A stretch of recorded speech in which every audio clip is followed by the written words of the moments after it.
en algunos sitios la percepción sobre el fracking está cambiando. Sí. Y yo sé, la gente no quiere hablar de fracking. Fracking es Sí, como a si fuera veces una es mala tabú. palabra, Sí. tabú. Yo he hablado de fracking siempre. Sí. Y la gente me dice, oiga, ingeniero, es que el fracking es malo. Yo le digo, claro que sí. ¿Por qué? Me dice, no, porque es que tiene emisiones que son tenaces. Le digo, ¿cuántas emisiones tiene el fracking? Entonces, con datos operativos reales de operaciones que se han hecho en Estados Unidos, el fracking produce 8 kilogramos de CO2 por barril. O sea, es mucho, mucho menos contaminante para la atmósfera en emisiones hacer fracking. Pero hay un mito, hay un tabú. Entonces yo le digo a la gente, está perfecto, pero dejemos que la ciencia, la tecnología y en este caso datos operativos reales sean los que nos informen. Bienvenidos a Un Paso Adelante. Soy Mauricio Rosillo y como parte del equipo Bancolombia me sorprendo todos los días con la visión y capacidad que tienen los empresarios y emprendedores de nuestro país. Y este espacio es precisamente para conversar con ellos. Un saludo muy especial. Bienvenidos a otro episodio de Un Paso Adelante. Un podcast donde queremos destacar cosas positivas de lo que ocurre en nuestro país, con las empresas, con el sector privado, con liderazgos diferentes que transforman nuestra sociedad y que nos invitan a pensar distinto, a ser optimistas, a ser positivos y a pensar igualmente en cómo todos tenemos que poner un granito de arena para construir un mejor país y trabajar en pro del desarrollo económico sostenible. Hoy tengo un invitado muy especial, alguien que admiro y aprecio mucho, un líder que le ha servido al país durante muchos años. Es un líder que tiene mucho conocimiento en varios temas, alguien que lidera con el ejemplo y sin duda alguna que inspira a múltiples generaciones. Felipe Bayón, me alegra mucho saludarte, tenerte acá en este espacio. Mauricio, muchas gracias y la verdad que un gusto estar en este espacio. Me siento honrado y pues nuevamente muy, muy, muy agradecido. No, gracias a ti por sacar el tiempo y estar acá con nosotros. Felipe pues ha hecho una carrera increíble en la industria petrolera. Hoy es el presidente CEO de Geopark. Felipe también es conocido por ser un movilizador del desarrollo sostenible, de todos los temas ambientales, de equidad de género y claramente de un programa de confianza por Colombia, es decir, para que efectivamente la gente crea más en nuestro país, invierta más y podamos seguir dando pasos adelante como nación. Como les decía, pues acá buscamos mostrar historias positivas que reflejen tanto a nivel nacional, también de la región LATAM, espacios de emprendimiento, de co-creación, de asuntos pues que realmente impactan profundamente la sociedad y la economía. Y quisiera, Felipe pues es una persona muy conocida, ha hecho muchos podcasts, muchas entrevistas, es una persona muy conocida en las redes, en los medios, una figura pública nacional. Y por eso quisiera hacerte una pregunta difícil para comenzar, porque ya todos saben, incluso les voy a contar unas cosas de Felipe. Felipe es ingeniero mecánico, eh, ha trabajado por más de 30 años en la industria de energía, trabajó en Shell, trabajó en la BP, fue CEO de Pan American durante cerca de 7 años, fue presidente de Ecopetrol, hoy en día CEO de Geopark, obviamente una carrera muy importante, fue igualmente declarado y reconocido como empresario del año por el diario La República. Entonces eso pues dice mucho del liderazgo de Felipe y acá vamos a tener justamente esa oportunidad de hablar de temas de liderazgo, de su experiencia en el sector en el cual es claramente uno de los mayores expertos, pero también cómo ha trabajado desde esas iniciativas que generan impacto económico y social y que sin duda alguna van de la mano con el desarrollo económico sostenible. Entonces, Felipe, un poco la pregunta es, cuéntanos algo que la gente no sepa de ti. Yo ya describí algo de cuál es ese perfil de Felipe Bayón, pero algo que la gente no sepa de ti, algo que no hayas contado en una conversación de estas. Bueno, pues primero, un agradecimiento profundo por estar acá. Felipe es colombiano, nací en Colombia hace 60 años. Cuando tenía 45 días de nacido, mi papá se había ido a vivir al Perú y le dijo a mi mamá, tranquila que nos vamos por 3 meses, y duramos 10 años en el Perú. Viví en el Perú los primeros años de la primaria, regresé al país, me gradué del San Carlos, pero posiblemente algo que la gente no sabe es que yo cuando presenté el examen para entrar al San Carlos, cuarto de primaria, no pasé. Había 20 cupos en el colegio y yo saqué el examen 21. Y en la mitad, en ese momento eran bimestres, creo que eso ha cambiado un poco en los colegios.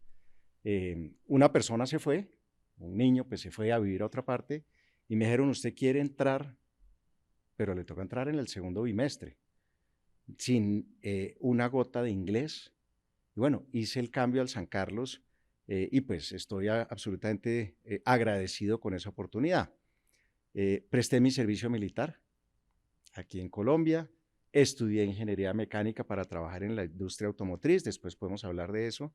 Y bueno, he tenido la oportunidad de trabajar en diferentes países, de visitar operaciones en muchas partes del mundo también. Y en el 2016 tuve la oportunidad de volver al país. ¿Cuánto tiempo viste por fuera? En total son unos 23 años, Sí. o sea, un poco menos de una tercera parte de la vida la he pasado, la pasé por fuera. Pero como decía ahorita Mauricio, pues tuve la oportunidad 2016, casi que una alineación con el propósito de vida para volver a Colombia. Y Bueno, fue volver a Ecopetrol en ese momento. y fue volver a Ecopetrol. Eh, Mencionabas tú, Felipe, el tema de trabajar en la industria automotriz, de la ingeniería mecánica. ¿Ese fue un sueño, una aspiración que tuviste en algún momento? ¿Y cómo terminaste pues finalmente en la industria En el petrolera? petróleo. Sí. Pues mi papá, ingeniero mecánico e ingeniero industrial, trabajó en la industria automotriz unos 40 años cuando se fundó Colmotores en su momento, años 60 más o menos. Él entra en septiembre de 1960 a trabajar como ingeniero. En ese momento era Austin, ¿no? Se ensamblaban unos vehículos ingleses, vino el príncipe de Inglaterra a hacer la inauguración en su momento, una planta más pequeña. Después esa planta se vuelve Chrysler, Chrysler es vendida y la compra General Motors y se ensamblan los vehículos Chevrolet y después vehículos japoneses y coreanos. Y yo desde chiquito en la casa vi la aproximación a la ingeniería y siempre he tenido un respeto profundo por la gente que diseña, construye, produce elementos que sirven a las comunidades de manera muy general. Y me acuerdo muy chiquito las visitas a las plantas de producción. O sea, para mí, que mi papá me llevara un sábado a una línea de ensamblaje de vehículos era el mejor programa. O sea, el plan. Era el plan. O que me llevara a una prueba de carretera para mirar los vehículos que iban a lanzar en Colombia, que iban a ensamblar acá. Le hacían todo tipo de pruebas, Bogotá-Girardot, Bogotá-Villavicencio. No fui a muchas, pero las que fui las recuerdo con muchísimo aprecio y con mucho cariño. Y yo dije, bueno, esto es lo mío. A mí me gustan los carros. Me gradué de la Universidad de Ingeniero Mecánico, empecé a trabajar en la industria automotriz y al año y medio, unos 18 meses, me di cuenta que no había espacio para mí en la industria automotriz. Y yo decía, yo no quiero estar en una industria donde me den nada por ser hijo de quien soy. Mi papá era vicepresidente ejecutivo de Colmotores y me salí de una fábrica pequeña de amortiguadores y me fui a trabajar en una fábrica de productos de consumo masivo. Y entre otras trabajé en mercadeo de jabones, champús, desodorantes. Y alguien me hubiera dicho, este se encunetó, este rompió el paño, este no sabe qué está haciendo. Y después de eso tuve la oportunidad de entrar a Shell en su momento. Y ahí empezó tu carrera en el Y ahí sector. empezó la carrera. Y hay tal vez, Mauricio, una historia bonita. Y es que antes de morir mi papá en el año 2018, yo regreso a Colombia. Tuve oportunidad de vivir con mi papá y mi mamá, ya grande, pues en el 2016. La familia mía todavía estaba en los Estados Unidos. Al principio mi papá me decía, ¿usted a qué regresó al país? Me decía, con la carrera que usted tenía, una carrera internacional, ¿por qué no se quedó afuera? Y antes de morir me dice, abre el closet, saca un casco que hay ahí, y es un casco de aluminio, como esas películas de John Wayne, de los campos petroleros, y me dice, ese casco es tuyo. Y esa era la manera de mi papá, que no era el más conversador, de decirme, ya entendía que volviste al país. Me dijo, el casco es tuyo. Era casi como pasarme la posta. Y ese era el casco que él había usado en la refinería de Cartagena como ingeniero cuando la refinería era la ESO, en el año 59 y 60. Entonces, mi papá empieza en la industria petrolera y acaba en la automotriz. Y yo arranqué en la automotriz y terminé en la industria petrolera. ¿Por qué cuento esta historia? Porque el propósito en la vida, creo yo, no lo determina exactamente lo que uno haga, y hay diferentes caminos que la vida a veces le pone a uno para lograr los objetivos y sobre todo el propósito que uno tenga.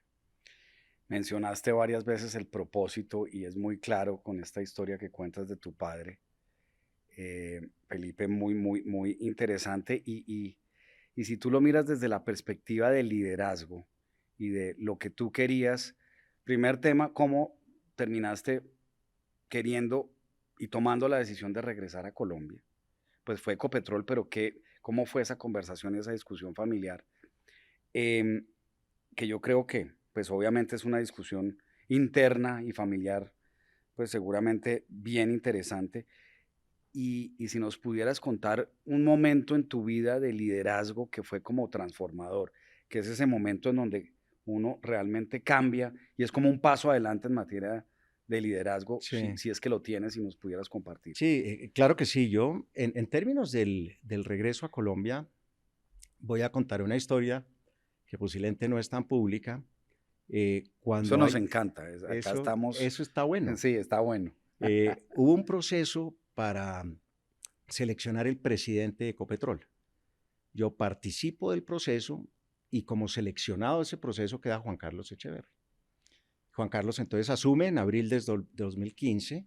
Yo después en algún momento me reuní con él y le dije, oiga, mire, lo felicito, le di algunos consejos o algunos tips o algunas cosas que le dije, oiga, sería temas que yo estaría mirando.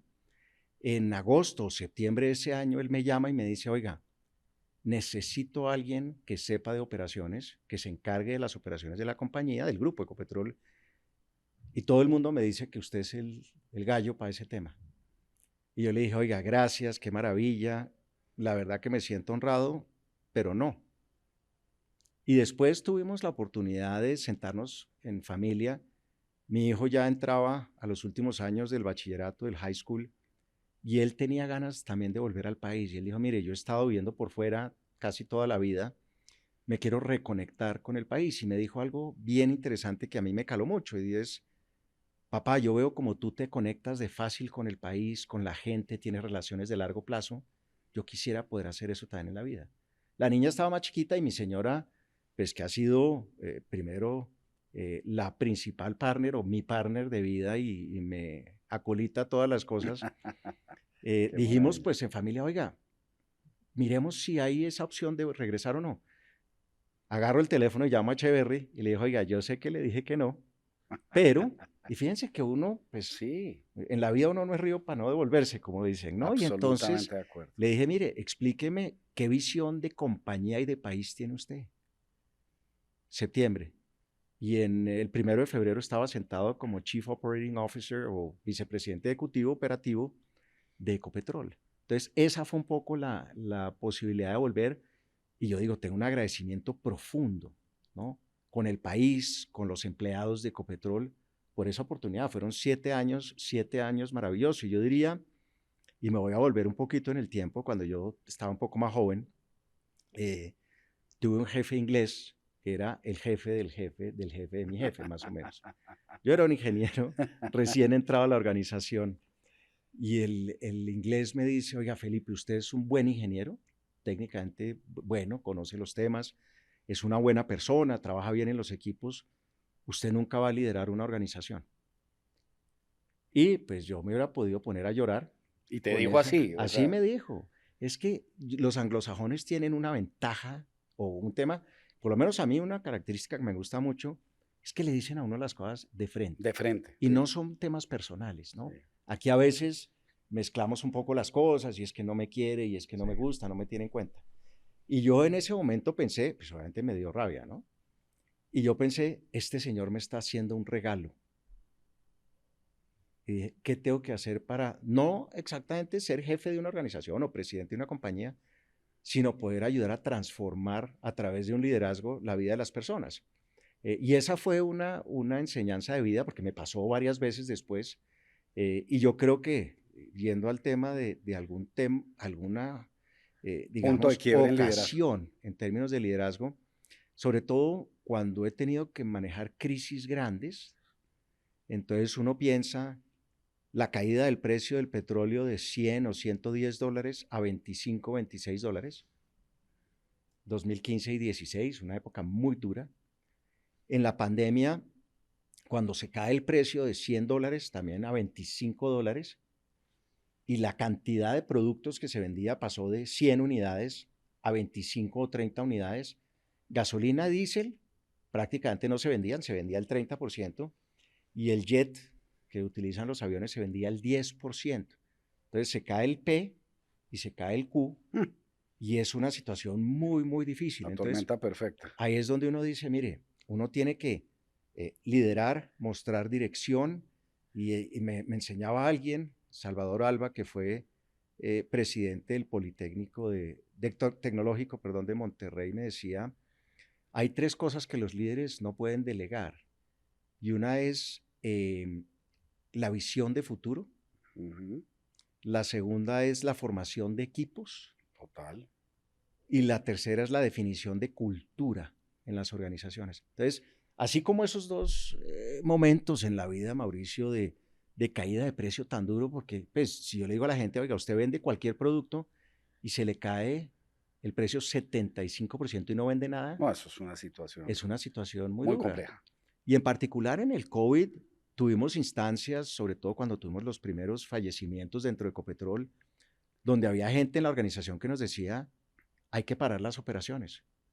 Y yo decía, yo paro la operación de Ecopetrol y paramos el país, porque no habría gasolina y no habría diésel para mover los servicios médicos, los servicios de urgencias, bomberos y demás, o los camiones que estaban transportando tantos bienes, comida y demás que se requerían. Entonces, esas son como instancias donde uno se prueba y definitivamente decir, oiga, yo no tengo todas las respuestas, yo no me las sé todas, yo soy vulnerable, necesito pedir ayuda, necesito rodearme bien, y también uno necesita aceptar que se equivoca, Sí. y que mete las de caminar. Muy importante además ese concepto tuyo de que los líderes gestionen el talento y los equipos y la cultura de la organización. Fundamental. Eso realmente es lo que hace que una organización sea exitosa. Y los líderes tienen que dedicarle, diría que la gran mayoría de su tiempo a que eso ocurra. O sea, si no le están dedicando la mayoría de tiempo a estas cosas y a generar esa visión de futuro, posiblemente no están haciendo bien las cosas. De acuerdo, de acuerdo. Eso es así. Hoy estás en Geopark. Sí. Cuéntanos un poquito de Geopark. Claro que sí. Geopark es una compañía de este grupo de compañías principalmente que operan en Colombia, que tienen una producción, en el caso de Geopark, unos 28,000 barriles. Geopark es una compañía que tiene unas características bien relevantes. Una, pues nació hace unos 23 años en Argentina, en una provincia patagónica que se llama Santa Cruz, con unas operaciones pequeñas. Tuvo, digamos, algunas incursiones en Argentina, en Chile, en Perú, Ecuador, Brasil. Y a partir del 2013-14, en Colombia tiene un crecimiento muy relevante, y es donde está la compañía principalmente. Entonces ha sido una compañía que ha crecido históricamente y hoy está en un momento de transformación, diría yo, Mauricio, donde hemos dicho, vamos a cuidar lo que hoy tenemos, que es la operación en Colombia, tener una operación que sea segura desde el punto de vista de seguridad industrial, que sea eficiente, ética, que sea rentable, y vamos a retomar la senda de crecimiento. Y eso lo estamos haciendo principalmente con la entrada que anunciamos hace algunos días a la Argentina, en la provincia de Neuquén, a hacer desarrollo de no convencionales con fracking en la formación de Vaca Muerta. Okay. Y esa, digamos, operación que hicimos y donde pues, vamos a tomar la operación o digamos asumir el rol de operadores muy pronto, nos permite en orden de magnitud doblar el tamaño de compañía en los próximos 3 o 4 años, desde el punto de vista de producción, desde el punto de vista de generación de EBITDA también y de incorporación de recursos. Entonces, es la posibilidad de crecer y de alguna manera pues mostrar esa trayectoria ascendente de crecimiento que es fundamental para los accionistas. Y dos cositas adicionales. Una, es una compañía listada en Nueva York, desde el punto de vista de estándares, de Claro, cumplimiento, de los SEC, más altos estándares los pues, más de altos gobierno estándares. corporativo, sostenibilidad, etcétera. Así es. Tiene 51 millones de acciones. Tiene una cosa muy bonita y es que todos los empleados de Geopark son accionistas de Geopark. Eso yo no lo había visto en ninguna otra compañía. He visto esquemas donde hay algunos grupos ejecutivos, con líderes y compensación de demás. acciones, sí. Sí, pero aquí todos los empleados son accionistas. Entonces, ese es un poco Geopark. Y bueno, pues llevo apenas 4 meses. Nos ha tocado hacer pues mucha cosa. Y bueno, volver la compañía en esta senda de crecimiento y de transformación es parte del desafío de hoy. Claro, una compañía maravillosa. Además, estamos seguros que ese tránsito tuyo por Ecopetrol, creo que todos lo recordamos muy positivamente, como igual hubo una transformación de esa compañía impresionante y cómo se puso pues a tono mundial en muchos de los frentes. Nosotros tuvimos oportunidades de Grupo Cides Bancolombia en acompañarlos en varios temas de financiación y la verdad, una admiración absoluta por Muchas todo lo que gracias. hiciste y todo lo que hizo también tu equipo que te Ahí acompañó en esa época. el reconocimiento al equipo, un equipo absolutamente espectacular y de clase mundial. ¿No? Y nos decían en muchos escenarios en el mundo que son tradicionales desde el punto de vista de negocios, energía y petróleo, Ecopetrol podrá no ser la compañía más grande, porque pues comparado con otras de las compañías internacionales no éramos los más grandes, pero Ecopetrol estaba sentado en todas las mesas importantes de discusión de los temas que eran fundamentales. Sí, eso es así, un liderazgo internacional, Así es. global sobre el tema. Oye, en este sector, pues el sector es un sector altamente regulado, es un sector que es tradicionalmente técnico y que tiene mucha incidencia pues el tema de política pública. Y obviamente también tiene la incertidumbre y los conflictos mundiales también tienen un impacto gigantesco pues en la industria. ¿Cómo se gestiona eso cuando tú tienes tantos factores que no necesariamente controlas? Pues me voy a volver a algo que hablábamos hace un ratico y es el tema de, como líder, poder definir esa visión de futuro que uno comparta con los equipos. Entonces es tener claridad, primero, que es un negocio que está totalmente, digamos, dependiente de temas geopolíticos mundiales, pues como muchas cosas hoy, aunque uno oye que la gente dice, oiga, nos globalizamos y ahorita nos estamos otra vez como partiendo en el mundo y nos estamos, o estamos dejando de estar tan conectados como lo estuvimos, pero la geopolítica impacta cosas como el precio del crudo. Hablábamos ahorita, pasar de $100 a $25. Entonces, yo me acuerdo, por ejemplo, en los primeros años en Ecopetrol, lo que llaman el break-even price o el precio para dar utilidades, estaba alrededor de $65, orden de magnitud. Cuando salí estaba alrededor de $34. Entonces, el tema de eficiencias, el tema de tener mucho rigor operativo, técnico, operar bien desde el punto de vista del relacionamiento con comunidades, con medio ambiente, y hacer en ese sentido pues el desarrollo de los campos de manera absolutamente responsable y pues con operaciones en Colombia y por fuera. Entonces es una industria además, diría Mauricio, que impacta o está en contacto con todo lo que hacemos en el día a día, ¿no? Desde el punto de vista de Es así. energía, movilidad, desde el punto de vista, por ejemplo, de transporte masivo, ¿no? Estamos aquí viendo la construcción del metro de Bogotá, una obra absolutamente espectacular y relevante. Hay que generar energía, hay un montón de productos que vienen de los hidrocarburos que tocan el día a día, el gas, ¿no? Tanta discusión que tenemos hoy en Colombia sobre el déficit de gas Así es. y todos de alguna manera tocamos el gas. Entonces, es una industria que tiene relevancia, es importante para los países desde el punto de vista de ingresos, de su aporte al presupuesto nacional, pero también para la generación de empleos de buena calidad, para la inversión que se hace en diferentes regiones del país. Y en ese sentido, pues es una industria que es fundamental. Y cierro con esto. Si en Colombia nosotros queremos volver a una senda de crecimiento del 3, 3,5, 4%, ojalá sostenida, pues la energía, no solo el petróleo y el gas, la energía en general va a ser absolutamente crítica para soportar ese crecimiento hacia adelante. Es así, es así.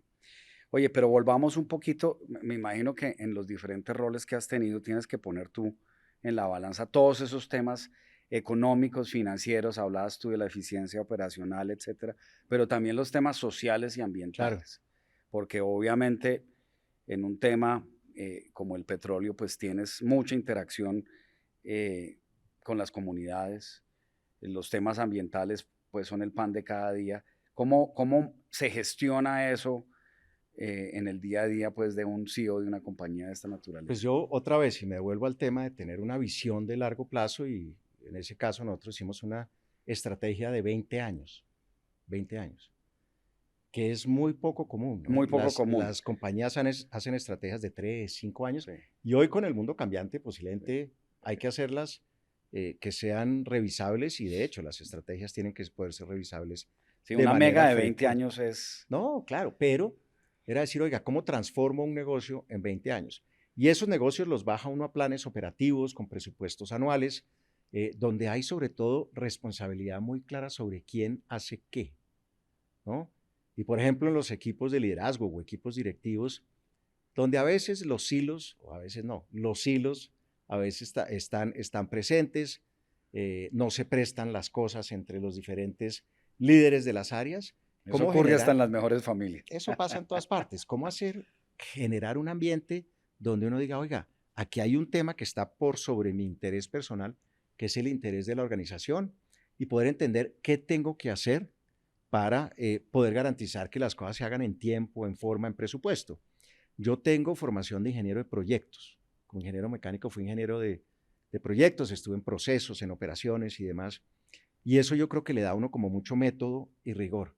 Pero cuando uno tiene que tomar esas decisiones que tienen todos esos aspectos que estabas mencionando, hay un tema técnico, un tema económico, si las inversiones van a dar o no la rentabilidad, en cuánto se van a pagar las inversiones, qué pasa si el precio del crudo se cae 10, 15, 20 dólares.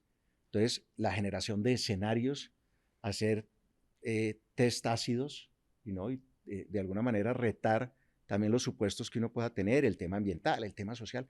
Todo eso se tiene en cuenta, y al final, ¿qué digo yo?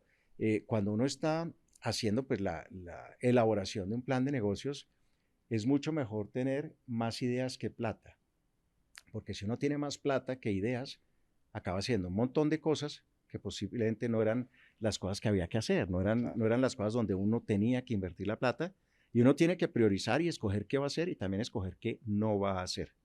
Y eso es fundamental. Y en últimas, cierro con esto, uno diría, todo lo que hacemos por definición genera un impacto. Sin duda. Todos los días. Cada uno de nosotros, en cualquier industria, en nuestras vidas familiares, en comunidad, en fin, en el emprendimiento, ¿cómo hacemos para minimizar ese impacto y hacer que las cosas sean sostenibles? De acuerdo. Felipe, 2 preguntas. Una es un tema espinoso, pero tú lo mencionaste, entonces te lo voy a poner para que le expliques Hablemos a todas las personas que nos escuchan. Todas las preguntas son válidas. Sí, uno, ¿cuál es tu visión de la transición energética en un país como Colombia? Sí. Y hablemos un poquito del fracking. Bueno. Porque ese es un tema a veces medio tabú. Con mucho la gente gusto. habla y no sabe bien del tema, entonces la gente con los sesgos opina sin necesariamente conocer en detalle. Obviamente aprovechar la oportunidad de tener una persona experta en el tema. Con mucho gusto. Y digamos que yo tengo algunas reflexiones personales, para nada la verdad revelada, y soy, digamos, y estoy permanentemente dispuesto a oír, aprender, a ver qué pasa con nuevas tecnologías y demás. Volviendo al tema de transición energética, primero, Yo creo que cada país tiene que definir cómo quiere hacer su transición. No hay una receta. Entonces yo no puedo entrar ahora a ChatGPT o al cualquier uno de, si uno generó un agente desde inteligencia artificial, pero decir, bueno, ¿cuál es esa receta de la transición energética? Bueno, podría generar un agente para que me ayude a mirar opciones. Pero es decir, Colombia tiene que decir cómo quiere hacer la transición energética. Pero hay unos principios fundamentales. Uno, la transición tiene que ser ordenada. Segundo, la transición tiene que estar de alguna manera asociada a lo que el país tenga. Colombia tiene muchísimos recursos hídricos. ¿Cómo hacemos para que el agua siga siendo fundamental? ¿Cómo cuidamos los embalses, las represas, las centrales de generación hidroeléctrica que son tan importantes para el país, que hacen que tengamos una matriz muy limpia? 60-65% de la energía viene de esos embalses, pero somos vulnerables porque si no llueve no tenemos capacidad de generar o tenemos racionamientos como nos sucedió en Bogotá, racionamiento de agua. Hay que también asegurarse que en la transición no se quede gente relegada. ¿Eso qué quiere decir?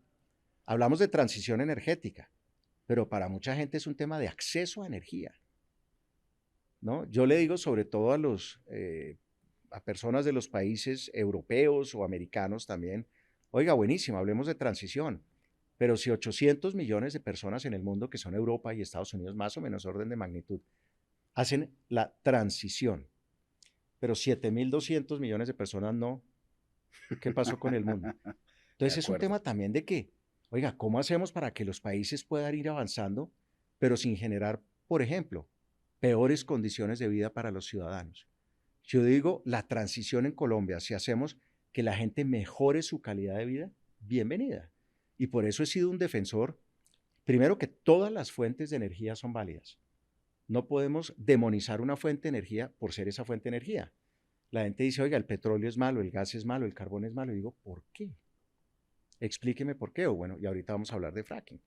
Pero si nosotros en Colombia decimos, oiga, quiero hacer petróleo, quiero hacer gas, reduciendo la huella, reduciendo no solo la huella de carbono, sino la huella hídrica de las operaciones, por ejemplo, el tema de agua, quiero hacer renovables, pero no solo eólico y solar, estamos retrasados en el país. Íbamos a hacer más y no hemos sido capaces de hacer lo que íbamos a hacer.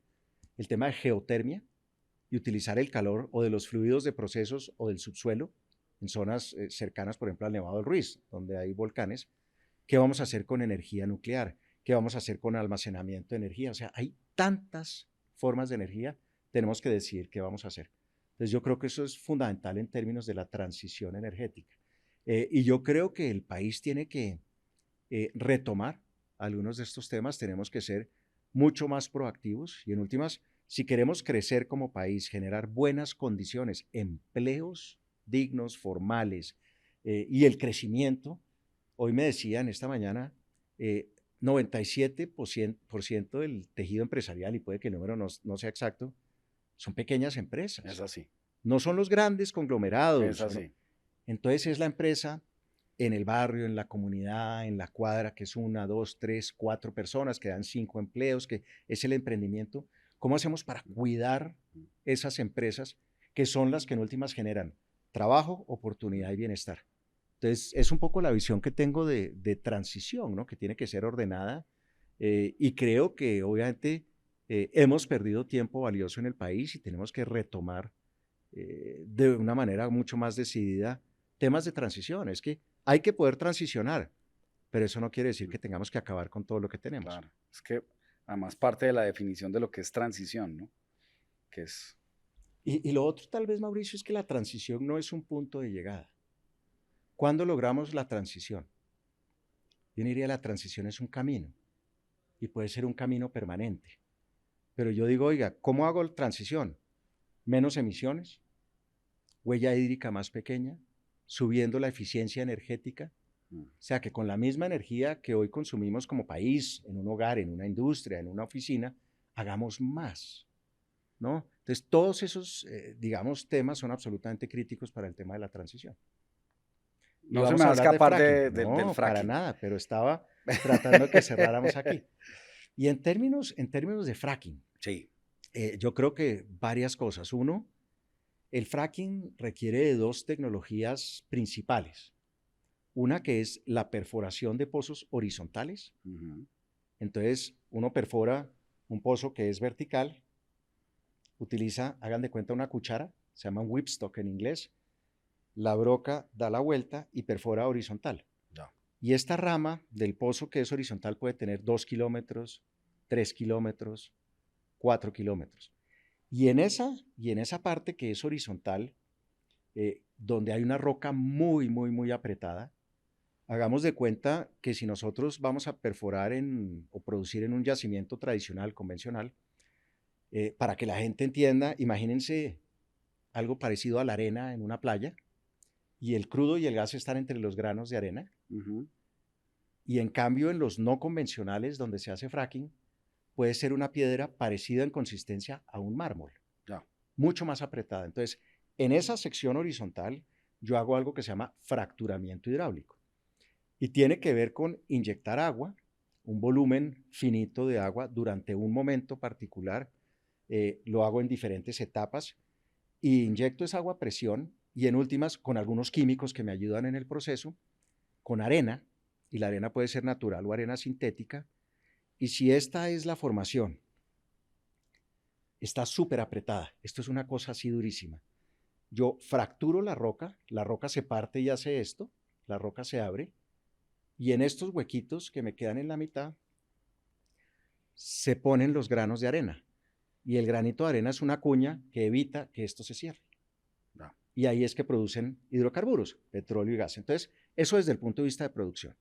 Desde el punto de vista de relevancia de fracking, me voy a volver en el tiempo un minuto y en el año 2009, me acuerdo de estar en conferencias de la Reunión Mundial de Gas.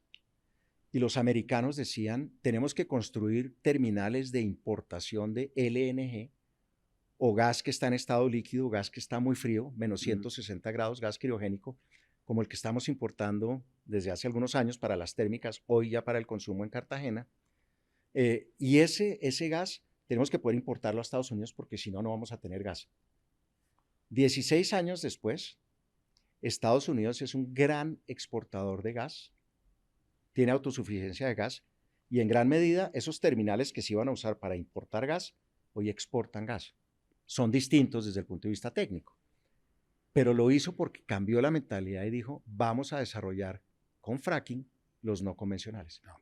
Vámonos un poco más cerca, Argentina. Y hablábamos pues ahorita, mencionando. Hablábamos ahorita de la oportunidad de Geoparque en Argentina.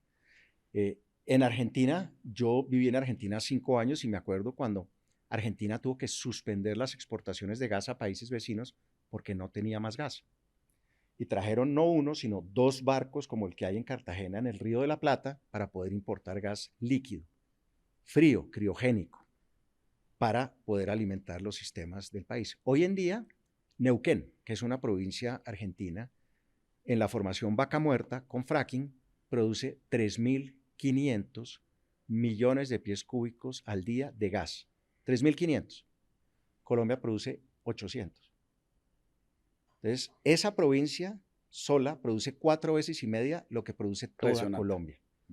Y en crudo producen 500.000 barriles al día de fracking. Las inversiones, para dar un poco de orden de magnitud, son de alrededor de 10.000 millones de dólares americanos, 10 billones, sí, cada año, por año.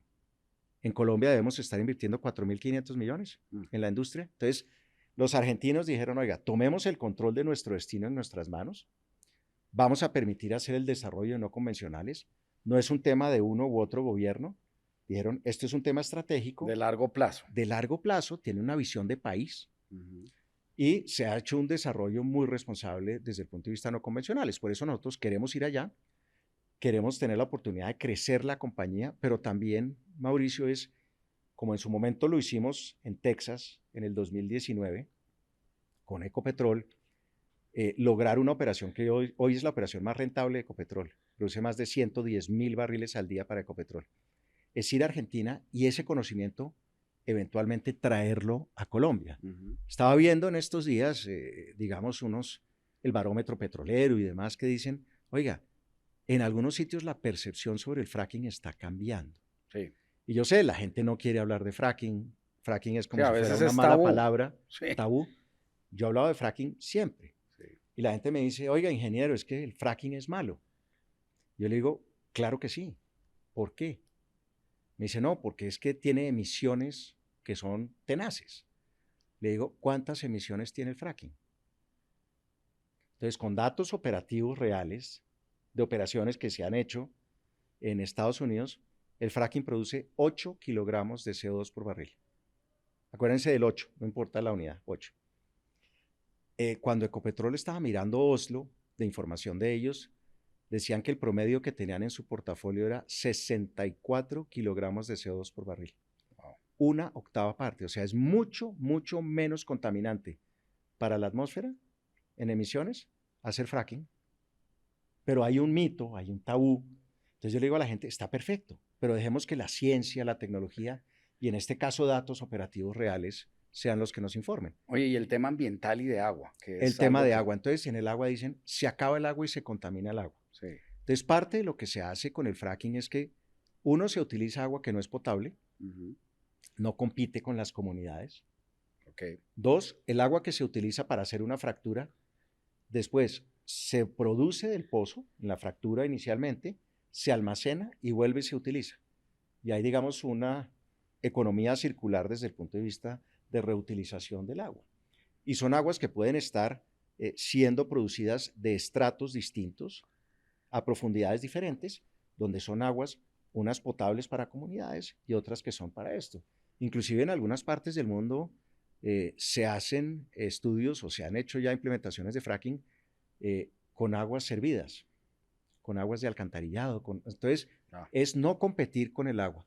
Y el otro tema que la gente pues tiene preocupación y es absolutamente, yo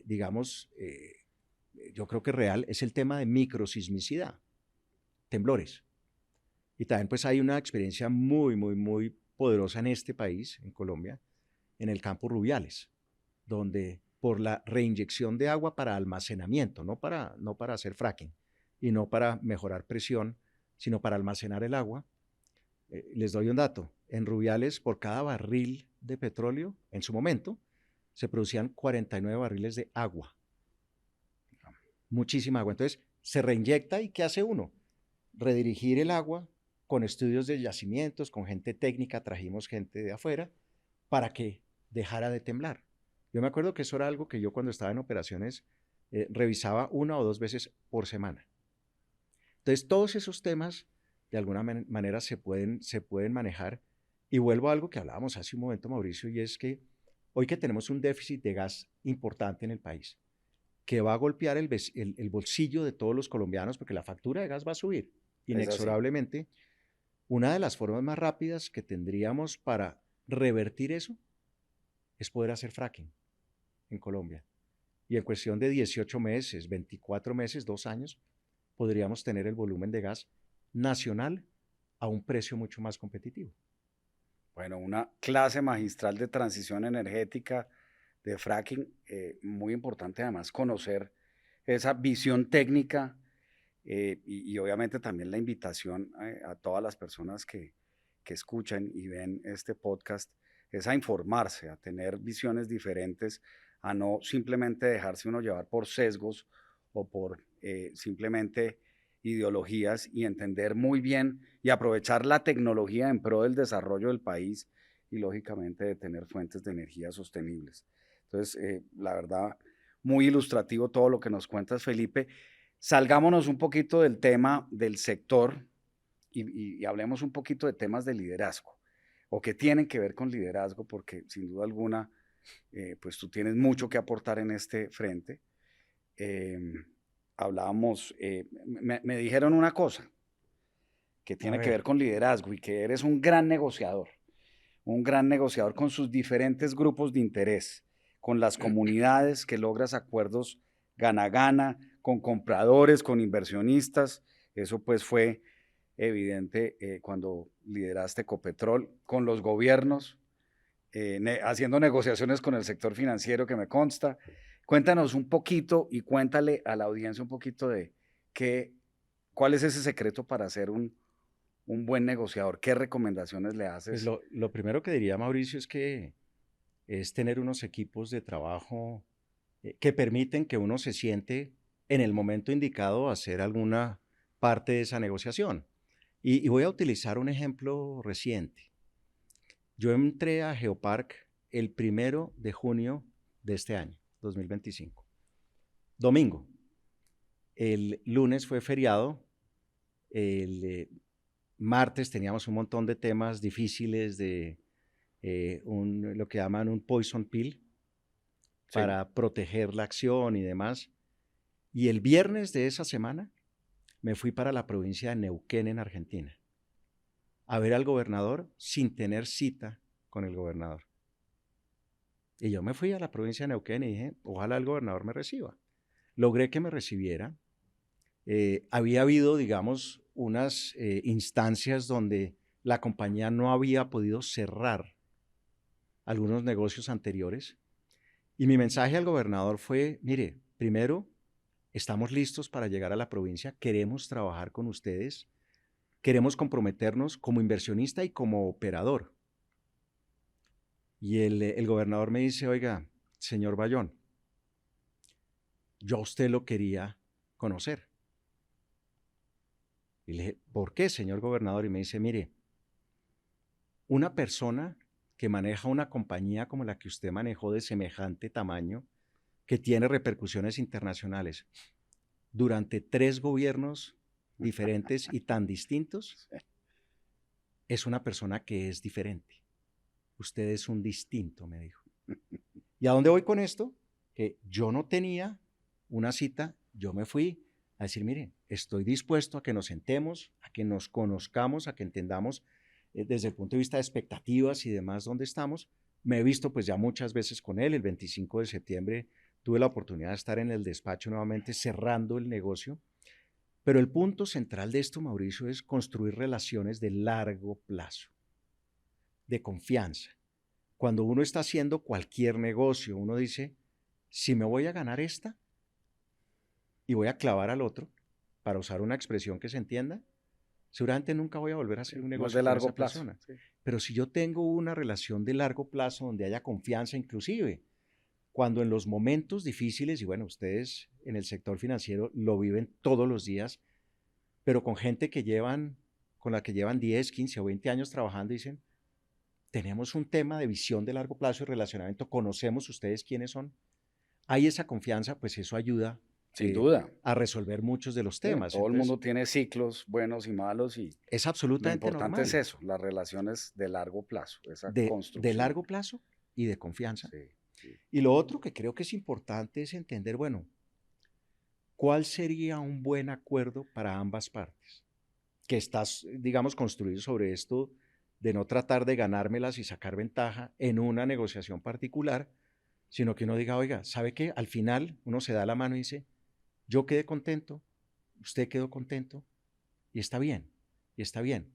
Uno dice, oiga, ¿hasta dónde quiero ir en la negociación? ¿Dónde estoy haciendo un buen negocio? Y por último diría en la negociación, y yo se lo digo a los equipos que hacen, digamos, las negociaciones en detalle y llevan todos estos procesos el día a día, es que tengan la convicción de que ustedes se pueden parar de la mesa de negociación. Porque a veces cuando uno dice tengo que cerrar un negocio a cualquier costo, toma decisiones que no son correctas o que pueden ir en contra de accionistas o en contra de generar valor. Y por último, pues los que me conocen saben que es así. Yo doy mucho espacio, pero soy muy exigente desde el punto de vista de los resultados, de ese seguimiento. Entonces yo creo que es como una combinación de esas cosas, ¿no? Sí, y una potencia grandísima lo de conexión con las personas que estás negociando, esa construcción de confianza y como lo dices, un buen acuerdo para ambos lados, porque eso es lo que genera la sostenibilidad en la relación. Correcto. Y lo que te permite seguramente no solamente hacer un negocio, sino muchos negocios a futuro. Y tal vez lo otro, Mauricio, si me permites, es que uno a veces llega y quiere cerrar ya el negocio. Hay que entender también, hay temas culturales del otro lado, Hay gente que prefiere entenderlo a uno como persona antes de sentarse a hablar Total. del negocio. Temas culturales muy Claro, arraigados fundamentales, y uno tiene y que hay que entender eso. entenderlos, escuchar. Es como si alguien viene aquí, fundamental el tema de poder escuchar, si alguien viene a hacer un negocio en Colombia, pues esas personas vienen, analizan, estudian. Los colombianos también tenemos, digamos, algunas preferencias desde el punto de vista de hacer negocios, y obviamente la confianza es un tema absolutamente central, pero yo creo que el escuchar al otro es absolutamente fundamental. Es así. La escucha es la principal competencia de la comunicación, aunque uno no crea. Así es. Eh, Otro cambio de tercio. En una entrevista que te escuché contabas cuando Philip Yeo te decía que Colombia es un país rico, tiene tierra, agua, gente, energía y biodiversidad. Lo único que no tiene es la capacidad de ponerse de acuerdo sobre el futuro del país que quiere. Eso es una frase pues muy potente. ¿Por qué crees que pasa esto, Felipe? ¿Y cómo cambiar esa realidad? ¿Cómo la cambiamos Sí. entre todos? Diría lo siguiente, Mauricio, si me permites contexto. Philip Yeo, uno de los fundadores de Singapur. Singapur nace como Estado independiente en 1965, en agosto, un par de meses menor que yo. Y en ese momento tenía un Producto Interno Bruto de 900 millones de dólares, más o menos, orden de magnitud. Colombia tenía 5.700. O sea, Colombia era una economía 6 veces más grande que Singapur. Hoy somos 50 millones de personas, ellos son 5 millones de personas y tienen una economía mucho más grande que la nuestra, en 60 años. Y él decía, nosotros no tenemos tierra, la fabricamos. Hoy utilizan CO2 y cenizas industriales, con eso hacen granos de arena y extienden, digamos, el área de la isla, es una ciudad-isla. No tienen agua, la desalinizan o la traen, no tienen energía, no tienen alimentos, no tienen gente, van y reclutan gente de todas partes del mundo. Y él me decía, ustedes todo eso lo tienen en Colombia, pero no tienen la capacidad para ponerse de acuerdo sobre qué país quieren. Lo hablábamos hace un poco sobre esa visión de país, que necesita uno visiones de largo plazo. ¿No? Hablando con la gente de Emiratos Árabes Unidos, por ejemplo, ellos decían, sí, nosotros tenemos un plan para el país al 2150. Y dije, yo creo que les oí mal, debe ser 2050, ¿no? No, 2150. Increíble. Sí, eso es una ¿Sí? visión. Aquí a veces decimos, oiga, no sé qué va a pasar mañana, no sé qué va a pasar la semana entrante. Sí. Si nosotros tuviéramos esa capacidad para ponernos de acuerdo sobre qué país queremos, independientemente de, digamos, ideologías o los sesgos políticos o de dónde vengamos, eso yo creo que tiene que ser superado por ese propósito superior de país. Y en términos del cambio, y esto es una reflexión que es muy sencilla, pero para mí me parece muy poderosa, y alguien alguna vez me decía, bueno, ¿qué tenemos que hacer para cambiar ese país entre todos? Sí. Y la reflexión que yo hacía es la siguiente, Mauricio, decía, el día en que nosotros, de corazón y de manera genuina, nos alegremos porque al vecino le vaya bien, ese día cambiamos realmente lo que somos. Porque si al vecino le va bien, a mí me da rabia. La mentalidad de la envidia. Yo miro a ver cómo le meto el palo en la rueda. Entonces, si lográramos cambiar eso y decir, oiga, Mauricio, supe que hizo A, B o C, que fue exitoso en eso, oiga, lo felicito, qué maravilla. Yo creo que nos falta un poco eso. Yo creo que de las pocas cosas que unen al país es la selección colombiana de fútbol. Es así. ¿Sí? Si le metiéramos el efecto selección a más cosas en el país, con seguridad podríamos hacer unos cambios y transformaciones muy poderosas. Hay que meterle más el efecto selección Colombia y construir entre todos. Tengo muchas preguntas todavía y obviamente estamos cortos de tiempo. Acá nos podríamos quedar conversando con Felipe mucho rato. Dos temitas muy puntuales. Tú has sido un abanderado y has estado liderando la discusión también de la equidad de género y el rol de los hombres en la equidad de género. Felipe fue profesor mío, yo soy de la primera promoción de embajadores H, que somos los hombres en pro de la equidad de género, y Felipe pues obviamente ha estado muy metido en todos estos temas. Cuéntanos rápidamente cuál es tu visión sobre el tema y qué estás trabajando y qué estás haciendo en ese sentido, por qué crees que es tan importante. Pues eso lo hicimos en el marco de los programas que tiene el CESA, ¿no? La Universidad CESA. Y yo diría lo siguiente, uno, tenemos en las organizaciones, en el emprendimiento, en el servicio público, que tratar de atraer los mejores talentos independientemente del género, preferencia sexual, la región de donde vengan del país.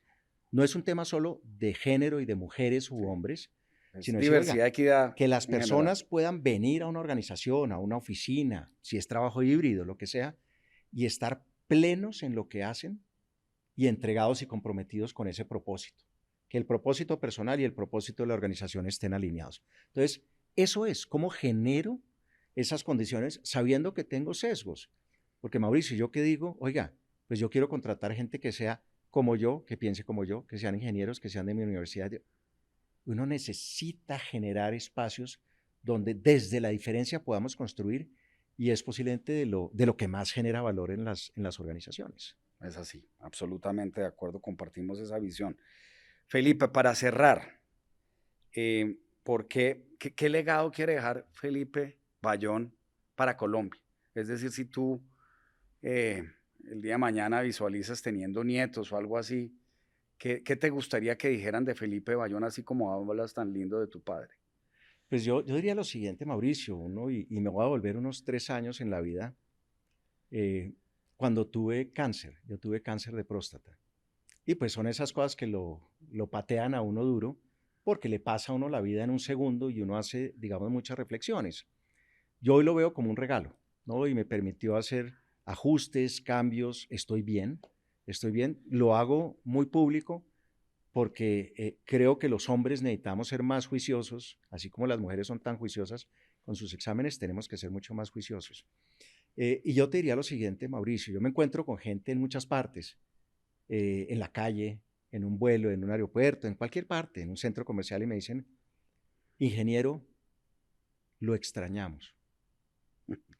Y cuando uno piensa en dejar huella en las organizaciones, porque además estamos todos de paso, Todos uno estamos cree de que está paso. atornillado, uno cree que es infalible, uno cree que que va a estar para siempre en algún lado y se equivoca. Uno tiene en qué momento también dar un paso al costado y hacer otras cosas, pero cuando la gente le dice, lo extrañamos o lo vamos a extrañar, es porque es más importante el ingreso, la utilidad de Levita, todo eso es fundamental, pero que la gente diga, este señor, esta persona, esta señora hizo un cambio, dejó una huella, me tocó personalmente y yo creo que por ahí tiene que ser el legado.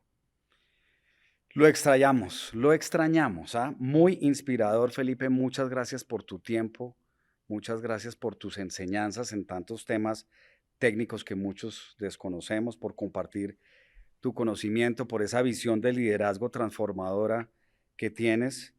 Insisto, es muy importante tener estas conversaciones, estos diálogos con personas que nos motivan, que generan aprendizaje y sensibilidad a la población.